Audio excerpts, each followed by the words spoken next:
Bonsoir à tous, très heureux ce soir d'accueillir Chloé Framery, qui était normalement, ça s'est discuté au dernier moment, on n'avait pas prévu de faire une petite interview, mais je crois que ça pourrait être intéressant. Et puis à mon côté aussi François, qui va pouvoir intervenir pendant cette interview. Alors je suis très heureux de te recevoir, Chloé, parce que c'est la première fois. Enchanté, Bruno. Oui, et je voulais qu'on parle un petit peu, qu'on aborde un peu le sujet des Gilets jaunes, sachant que tu étais pleinement investi dans cette histoire depuis le début. Et aujourd'hui, comment tu traduis la chose sur ces Gilets jaunes ? Comment les choses pour toi ont évolué ? Comment elles ont évolué ? Elles ont évolué dans un sens... elles ont évolué exponentiellement avec le Covid qui était là peut-être pour freiner le mouvement et qui l'a amplifié, comme toujours. On veut nous bloquer et en fait on nous développe. Effectivement, on ne porte pas les gilets jaunes en ce moment, enfin beaucoup moins qu'avant, mais l'esprit est resté très jaune et de plus en plus. Comment, à titre personnel, tu as vécu cette période ? C'était riche, c'était dense, tu as rencontré beaucoup de gens. C'était riche, c'était dense, c'était déterminé, c'était diffus, c'était large, au moins 32 pays. Ont développé des gilets jaunes, comme si c'était J'en parle comme si c'était une maladie. Pas du tout, les amis. J'aime bien ce genre de maladie. De prise de conscience et de discussion sur les ronds-points. C'était un mouvement pacifique, je le rappelle. Et d'ailleurs, à ce sujet, je vous propose... J'ai été voir le film Dossier 137 la semaine dernière, qui traite de la question de la violence policière sur les gilets jaunes. Et je trouve que le film rend quand même pas mal hommage aux victimes. Bien qu'il y ait eu quelques aménagements, on va dire, avec la vérité, mais dans l'ensemble, on se place du côté des victimes. Et je trouve qu'on en a, évidemment, dans les médias traditionnels subventionnés n'en parlent pas beaucoup de la violence policière, mais on en a fait partie, autant en Suisse qu'en France. Alors en Suisse, il n'y a pas eu vraiment de violence policière, mais en France, je sais que vous en avez fait les frais. Je pense à tous nos mutilés, pour l'exemple, avec les yeux crevés, les mains arrachées, etc. Il y en a qu'on garde un mauvais souvenir. Est-ce que pour toi, tu penses que ça pourrait revenir, cette affaire des Gilets jaunes, aujourd'hui, sachant que la pression s'exerce de plus en plus et qu'aujourd'hui, on a tendance à provoquer un peu le petit peuple, je dirais, dans ses retranchements. Est-ce que tu penses que ça pourrait revenir, tant qu'il y aura des oppresseurs, il y aura des revendicateurs et des révoltés, parce que c'est la première violence qui engendre la deuxième. J'en parle dans mon livre d'ailleurs. Tant que le pouvoir abusera, il y aura des personnes qui se lèveront pour cesser les abus.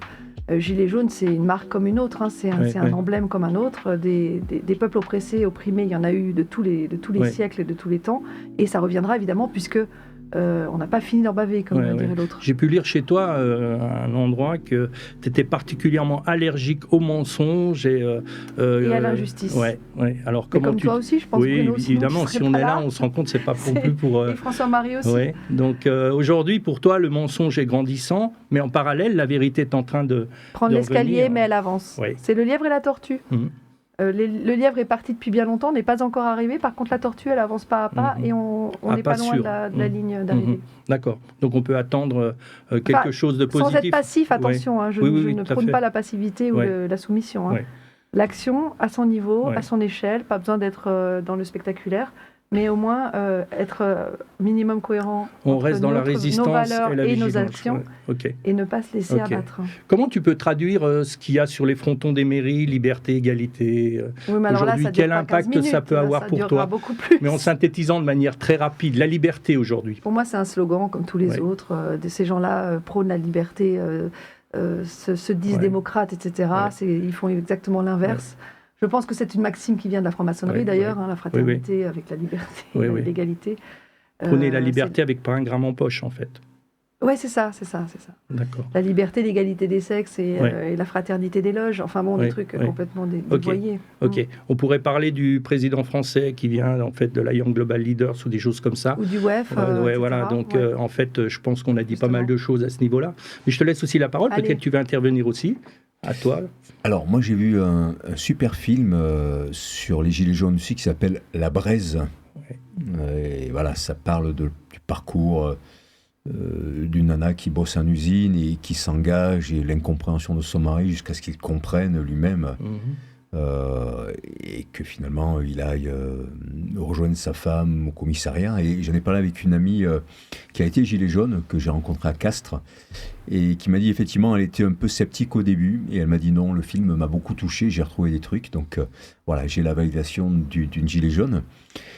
Et ça me fait penser, ce matin, j'ai commencé à lire le discours sur la servitude volontaire de Étienne La Boétie. Oui. C'est au programme de première. Ah. Et ouais, avec Knock et des choses On comme avance. ça. Et voilà, donc moi je donne des cours et je sais que les élèves, que les jeunes arrivent à comprendre un peu quels sont les enjeux derrière. Hein. Les choses mûrissent. Et en fait, il l'a écrit entre 16 et 18 ans, il paraît. Et en particulier, suite à une grande révolte qu'il y a eu contre la gabelle. La gabelle, si je ne m'abuse pas, c'est l'impôt sur le sel, c'est ça ? D'accord, ok. Qui a eu à peu près vers 1530, justement. Ah. Ou peut-être un peu après, parce qu'il est mort jeune. Voilà, je m'avance. Ouais, on va dire, au milieu du XVIe siècle. Et en t'écoutant parler, moi, je ne me suis pas beaucoup engagé chez les Gilets jaunes. Je me suis pas mal engagé avec les indignés. J'ai beaucoup souligné l'importance de la finance. Et parce que je suis à la Nef depuis très longtemps, la banque éthique Nef. Oui. Et j'ai tout fait pour promouvoir cette idée de boycott. Les armes de Gandhi. D'accord. La gabelle, le sel, la marche du sel de Gandhi, ça a tout commencé en Inde. Le jour où il a pris une poignée de sel dans sa main, et il dit plus jamais le peuple indien ne paiera l'impôt sur le sel. Et c'est éminemment symbolique, vous êtes le sel de la terre. Tout à fait. Hein, voilà, ce qui donne la saveur, le savoir, le goût, et qui est nécessaire pour l'intelligence. Et donc, toute cette violence qui peut recommencer, parce qu'aujourd'hui, les outils de surveillance, de prévention, l'affaire Najaniki, tout ça, ils sont gigantesques dans le camp d'en face. Mais le boycott, personne ne peut rien contre ça. Donc, j'incite vraiment les gens à changer de banque, à aller dans une banque éthique, à acheter des produits qui respectent la terre, qui respectent les gens, bio, éthique, à aller sur les marchés, même si ce n'est pas labellisé, peu importe. Et à boycotter tout ce qui opprime l'homme et tout ce qui détruit. Parce que ce que dit Étienne La Boétie, on trouve ça chez Gandhi et plein d'autres, chez les militants non violents qui se sont engagés et qui ont ramassé souvent, c'est qu'en fait nous-mêmes nous nourrissons nos maîtres par une façon de consommer. Le vote ne suffira jamais si à côté de ça nous nourrissons les puissances financières qui manipulent les gens pour lesquels nous votons. Il y a quand même encore un grand nombre de gens qui s'imaginent changer les choses par le vote. Mais il faut voter, si on veut. Bien voter, et on engage les candidats à s'unir. Enfin, moi, en tout cas, j'engage les candidats de la résistance, je parle à mon nom, à s'unir. J'ai tout fait pour ça, comme beaucoup d'autres, les députés, les représentants qu'on connaît bien de la résistance. Mais après, il faut les marquer à la culotte. Oui. Voilà. Et en permanence, et surtout nous, il faut faire le boulot dans la réalité. Ne pas les consommer dans les trucs, dans les mauvais, changer de banque, être dans la solidarité, consommer local, etc. Et là, les choses, elles peuvent changer, parce qu'ils ne peuvent pas interdire ça. Ils ne peuvent pas interdire ça, même s'ils essayent. C'est leur propre ennemi. L'asservissement, en fait, c'est ce qu'ils attendent de nous, de plus en plus. Ça se voit dans tous les secteurs de la société. Donc aujourd'hui, il faut qu'on retrouve une indépendance, il faut qu'on soit capable d'être autonome sans consommer le système lui-même. Qui nous a servi, qui nous mange, quoi, en réalité. Pour toi aussi, Claude. Je ferai juste une petite distinction entre voter en France et voter en Suisse, parce que ça ne veut pas du tout dire la même chose. En Suisse, on a deux sortes de votes, l'élection et le vote. Chez vous, il n'y a que l'élection, enfin la sélection, en l'occurrence. Chez nous, on peut voter sur des lois, parfois. Alors certes, il y a des fraudes, certes, il y a des arrangements, enfin, il y a de la propagande médiatique, etc. Mais il y a quand même ce vote direct sur les lois que vous n'avez pas chez vous en France, qu'on n'a pas en France. Donc je continue à voter malgré les fraudes. J'en ai parlé pour l'identité numérique. Plutôt que d'élire, parce que élire, on sait que la sélection, elle se fait en amont, elle se fait bien avant d'avoir les candidats. Moi, je l'ai vécu en faisant 2 expériences politiques pour les parlements genevois et suisses, et j'ai bien vu tous les bâtons dans les roues, toutes les censures, etc., les sabotages. Donc si on arrive à être... Enfin, les candidats sont déjà présélectionnés. Donc là, en l'occurrence, effectivement, je ne pense pas qu'il y ait vraiment d'issue à ce niveau-là. Alors que dire de la dernière votation qu'il y a eu en Suisse sur l'identité numérique, j'en ai beaucoup parlé. En 3 minutes, je n'arriverai pas à résumer, comment il y a au tu moins vois la chose, 8 ou 9 zones d'ombre qui font penser à une fraude de votation. Ce n'est même pas une fraude électorale, puisqu'on n'élit personne, mais une fraude à la votation. Tu as senti ça comme ça? Ah, mais j'ai plus que senti, j'ai montré et j'ai prouvé. Et les gens, ils le perçoivent comment alors? Alors les gens, je ne suis pas les gens, donc je ne sais pas comment les gens le perçoivent. Dans les relations, dans les liens que tu peux avoir avec... Mais dans les gens qui sont un peu comme nous, c'est-à-dire dans l'éveil, alertes à ce qui se passe, qui se posent des questions et qui essayent de trouver des réponses, eh bien, ils voient qu'en Suisse, on a des gros biais qui nous empêchent d'exprimer vraiment notre volonté et d'avoir décisions, un impact sur les décisions publiques. Donc c'est des pas billets propre, en francs suisses, des billets des dictateurs qui mettent leur argent en Suisse, tu veux dire? Des billets? Non, je te parlais des votes, là. Non, des votes, des billets. Oui. Des billets? Des billets. Non, pardon. Alors pour moi, billets, je vois écrit dans ma tête, c'est pour ça que billets et billets sont pas les mêmes mots. C'est vrai qu'ils ont encore des gros billets. Effectivement. Ici en oui, France, alors on a les de moins en moins billets, des gros billets, mais on a des petits billets qui font des gros billets de 1000 francs. Utilisés chez nous aussi, bien sûr. Bon, après, c'est dans la société suisse, il y a eu comme une volonté à protéger l'argent papier par rapport à la monnaie numérique. Pas tant que ça. Il y a eu beaucoup de démonétisation, decashing, comme ils disent au FMI. Il y a eu des tentatives d'abolir le cash, et notamment dans plein de restos et de lieux de divertissement. Ils sont de plus en plus en train d'avancer sur cette abolition de la monnaie pièce-billet. Mais il y a une loi quand même à Genève qui a été passée le 3 octobre, donc très récemment, pour obliger les lieux de restauration, hôtellerie, divertissement d'accepter le cash. Pour moi, et il y a une initiative qui sera au vote le 8 mars prochain, 2026, pour inscrire dans la Constitution fédérale suisse la monnaie et les billets comme monnaie légale, comme monnaie d'échange, parce qu'elle est déjà dans la monnaie légale, mais là, on serait, les commerces seraient obligés de l'accepter. D'accord, c'est très bien. Donc, et c'est un plus par rapport à l'Europe communautaire, etc. Alors attention, parce qu'il y a des accords qui sont en train d'être signés, qui ont été signés déjà, mais qui vont être ratifiés, j'espère pas, mais bref, c'est ce qui est prévu, pour que nous fassions de plus en plus partie de l'Union européenne. Oui. Pour moi, c'est un danger auquel il faut rester attentif. Tu vois ça d'un mauvais œil, en fait. Tu as peur que ça... Je vois ce qui se passe en France, notamment. Je n'ai pas du tout envie de vivre dans cette dictature-là. Oui. Et par rapport à l'IA, tu peux nous expliquer un petit peu ton ressenti par rapport à l'intelligence artificielle qui rentre dans tous les créneaux de la société? Comment toi, tu vois la chose à l'avenir? Est-ce que ça j'ai pas envie qu'elle devienne notre maître, qu'elle reste notre esclave, notre outil, avec plaisir. Pourquoi pas? Avec plaisir, je vais un peu loin, parce que je ne suis pas très fan de l'IA. Elle peut être utile. Mais ne nous habituons pas à ce qui nous paraît confortable au premier abord, parce qu'après, on devient dépendant. Oui. Et c'est ce qui s'est passé avec le GPS, c'est ce qui s'est passé avec beaucoup de choses qui mettent notre cerveau en éveil, en dormance plutôt, c'est le contraire de l'éveil, et qui ensuite nous déshabituent de la réflexion personnelle et de l'autonomie. Et voilà, l'IA pour moi c'est dangereux.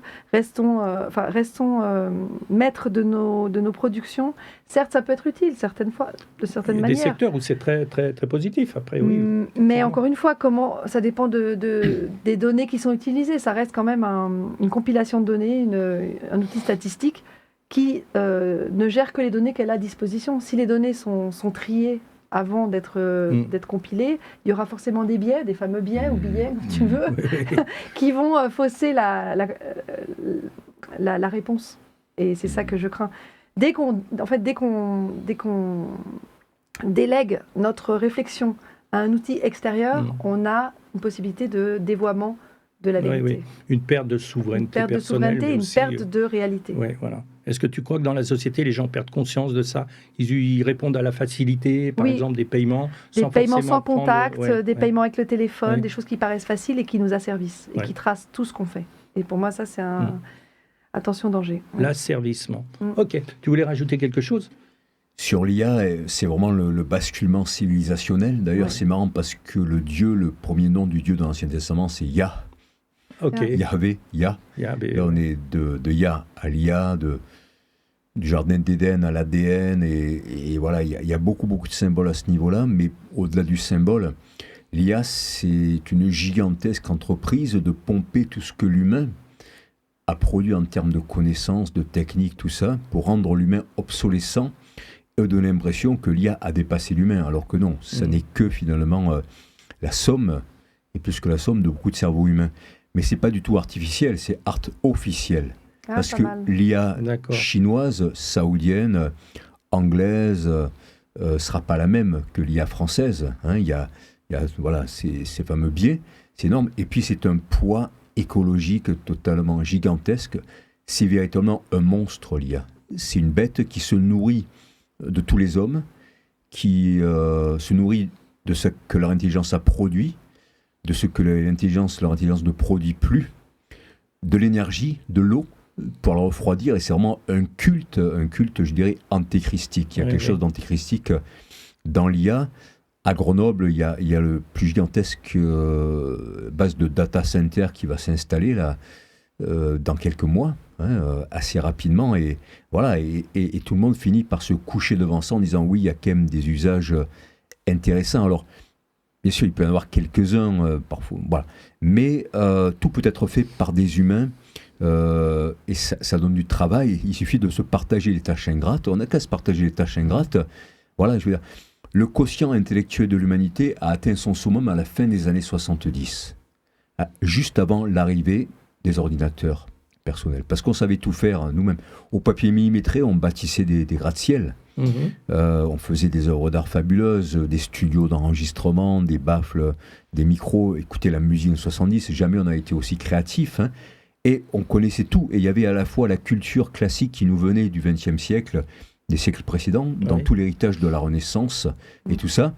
Et puis ça a basculé avec l'ère du crétin, le tititainment, entertainment, des tis, comme disait Zbigniew Brzezinski, abrutir les gens, la télé de Berlusconi, Sarkozy et tout le reste. Donc vraiment, moi je dis attention, les parents, tous ceux qui ont une autorité, tout ça, dites la vérité sur Léa, montrez comment derrière ce sont des choses qui sont extrêmement dangereuses, qui sont manipulées, où en croyant être des rois, on n'a jamais été aussi bête.